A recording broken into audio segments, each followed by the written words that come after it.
2-3 दिन से बिलावल साहब को सुन रहा हूँ, कभी बिलावल साहब को ठट्टा में सुन रहा हूँ, कभी बिलावल साहब को ट्वीट पे सुन रहा हूँ, आज प्रेस कॉन्फ्रेंस में सुन रहा हूँ।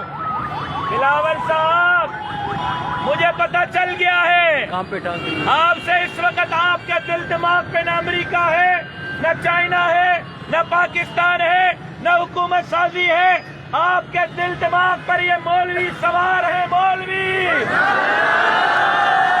ये दाढ़ी पगड़ी वाले बिलावल साहब हाथ धो के पीछे पड़ते हैं तो इक़्तिदार का जनाजा पढ़ते हैं, आपके इक़्तिदार का भी जनाजा पढ़ेंगे।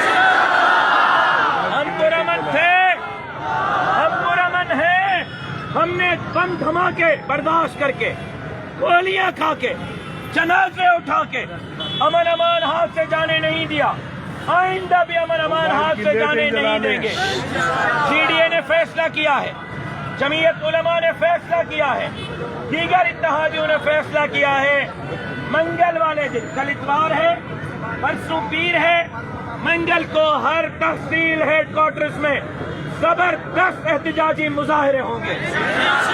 हर तहसील हेडक्वार्टर में मंगल को मुजाहरे होंगे, हर तहसील में होंगे, और हम 2-3 दिन में हिकमत अमली बनाएंगे।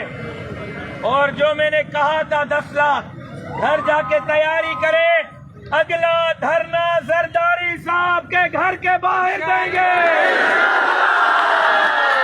अगला धरना जरदारी साहब के घर के बाहर देंगे। तैयारी करें, जिस अमन से आए थे इसी पुरअमन तरीके से अपने गाड़ियों में बैठे, अपने अपने घरों को जाएं। मेरे पास आपको देने के लिए कुछ नहीं है, झोली उठाकर अल्लाह के बारगाह में आपके लिए दुआ गो हूँ। अल्लाह आपको दुनिया